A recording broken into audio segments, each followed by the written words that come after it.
De Bo, il y a un Rashi, un des Rashis les plus célèbres et utiles. Quand Kadosh Baruch Hu a dit à Moshe Rabbeinu qu'il faut faire un Korban de Pessah. Il a prévenu à Rosh Chodesh, la paracha, ce qu'on dit à Shabbat à Chodesh, Shabbat qui précède Rosh Chodesh Nissan. On lit cette paracha, c'est marqué.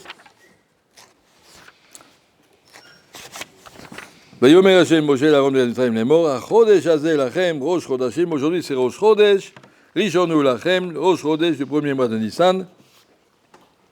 Daberu el kol adat Israël lemor beosar lachodesh hazeh. Prévenez tous les Juifs que le 10 de ce mois, Yikrou lahem ishte le bet avot, c'est la bête que chacun aille s'acheter un mouton. Il fallait l'acheter 4 jours avant. Vayar lachem le mishmeret adar ba'asa et le garder jusqu'au 14. Le shachatu oto kol kadad Israël bet arbaim. Très bien. C'est les instructions. Et après, c'est marqué.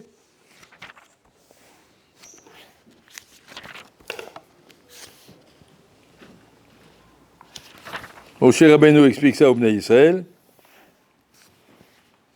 Et ça se termine. Moshe Rabbeinu répète toute la paracha au Bnei Israël avec toutes les halachot, où il faut mettre le sang, comment on fait le korban, comment on fait le Leila Seder, les Manishtana, les 4 enfants qui posent des questions. Va Martem, c'est va ça vous expliquer à vos enfants. Vayelchou vayasu bnei Israël kachet tziva Hashem et Moshe be'Aaron ken asu. Les bnei Israël sont allés et ils ont fait selon les ordres que Moshe Rabbeinu a expliqué. Comme ça ils ont fait. Omer Rashi. Vayelchou vayasu v'chikvar asu. Mais Rosh Chodesh nemar lehem. Ils sont allés, mais ils n'ont pas fait. Il y a marqué, ils sont allés, ils ont fait, alors qu'ils n'avaient pas fait. Ils le feront le 14. On est maintenant au Rosh Chodesh.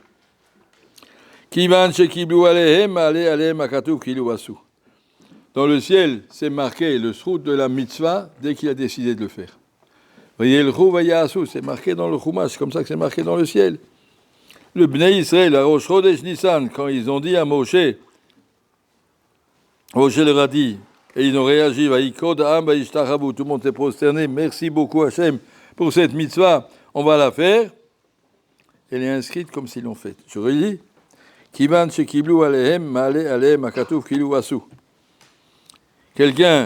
ne connaît pas bien son Mishnah Bura, il ne connaît pas, il n'a pas tout appris. Mais s'il a pris sur lui que tout ce que j'apprendrai dans Mishnah Bura, à fur et à mesure que je l'apprends, je m'engage à le faire. Je ne veux pas me disputer avec les Chavetz Chaim après 120 ans. Je vais m'asseoir avec lui, il dit, j'ai fait tout ce qui est marqué dans son livre. Même si tu ne sais pas encore, tu as le srout de tout ce que tu ne sais pas encore. Comme si tu l'avais fait. À partir du moment où tu as été mekabel, je m'engage à faire tout ce que j'apprends. Dans la halakha. Je ne vais pas tourner autour, je ne vais pas faire d'à peu près. Mais aller à la vakatov kilo asao. La Chine, il flamme haute. Je peux expliquer beaucoup de choses dans la vie. Une fois, il y avait un Avrer Baal Tshuva, au Kollel Chazon Ish, il y a 50 ans. Et il étudiait, c'était un matmid extraordinaire. Ça fait 4-5 ans qu'il a commencé à étudier, il a déjà atteint un très bon niveau. Puis il a un accident de voiture, et puis il est décédé. Rav Kaplan, à l'époque, est parti demander au Saipler comment c'est possible. Un garçon qui voulait tellement progresser, que de chevaux l'empêche de progresser. Et Saipler a répondu ce passouk-là. Ce monsieur, s'il avait vécu, il aurait étudié encore 80 ans, encore 100 ans. Il arrive là-haut avec le srout de ce qu'il aurait pu, ce qu'il aurait voulu.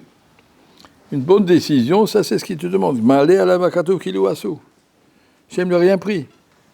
Moi, il a dit, voilà, ton tafkid est terminé, tu peux revenir. Voyez le Rouvayazu, un deuxième Rashi, sur le même pasouk. Ava alicha mana katouf, liten sachar la alicha ve sachar la asiya. Ils sont allés, ils ont fait, pas seulement ils ont fait. Tous les préparatifs nécessaires à la mitzvah, tu es allé, tu as acheté, tu as posé, tu as mis. Kolze, dit-en sachar, la alicha, tu reçois un sachar pour les efforts, le sachar la asiya et un sachar pour la mitzvah. Vayelchou, vayasu, la Torah l'inscrit aussi, vayelchou. Il y a marqué que dans le Midrash Kohelet, c'est tellement compliqué d'acheter des arbas minimes. Il faut courir, on va acheter un loulav ici, un étrog là-bas, il est à Dassim, ils ne sont pas bien ici, on va courir ailleurs. On dit, c'est fatigant. Pourquoi chaque pas que tu fais, que de Jbout le compte. Point que c'est marqué dans le jour en haut, quand tu as 2 choules dans ta ville, choisis celle qui est le plus loin. Ça t'a plus de route si tu marches. Aujourd'hui, on va en voiture, t'as qu'à aller à pied. Choisis-toi une choule, tu as du route, tu seras ralicha, à savoir, c'est pas du temps perdu. Marcher, c'est du temps perdu, c'est quand tu vas à la choule, tu rêves. Mais si quand tu vas à la choule, tu réfléchis sur le chemin, mais où je vais, pourquoi je vais, qu'est-ce que je vais faire là-bas. Tu donnes signification à ta halicha, elle a un sens, alors tu reçois un zrout, un sachar spécial pour ça. Sachar psiot, on appelle ça. Kacher Sivachem Moshe et Aaron, je relis la suite du Rashi encore, ils ont fait comme tout ce qu'Hachem a ordonné à Moshe et Aaron, le Hagid Shivran chez l'Israël, pour dire le mérite des Bnei Israël, Shelo Ipilu Dava Mikol Mitzvot Moshe et Aaron, qu'ils ont pris toute la mitzvah avec tous les détails. Pas d'à peu près, on ne va pas tourner autour, on va faire exactement dans tous les détails. Toute la valeur d'une mitzvah, c'est quand elle est Bishlemut, l'Avdil. Mais sur un footballeur, sur un terrain de foot, quand il fait à peu près les règles du jeu, à peu près, il ne vaut pas grand-chose. Il faut savoir que si c'est Bediouk, c'est Bediouk, si c'est pas Bediouk, c'est rien.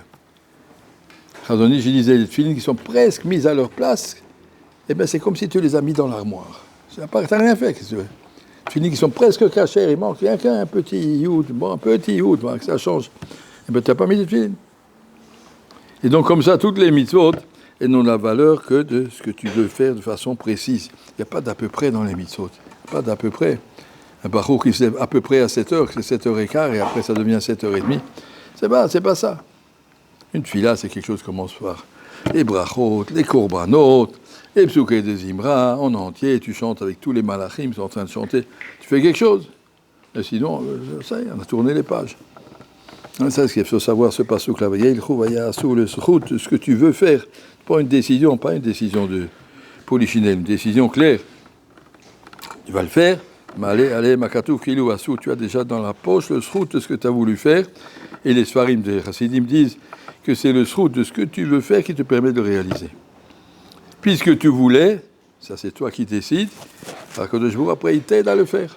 Puisque tu voulais, tu as le srout de ce que tu voulais, tu as déjà la mitzvah dans la poche, alors maintenant Kadosh Baruch Hu va t'aider à la réaliser, parce qu'entre le moment où on voulait et le moment où on réalise, il peut y avoir beaucoup d'empêchements, mais si tu voulais vraiment le srout de la mitzvah, tu l'as déjà, Hachem va t'aider à la réaliser. Merci.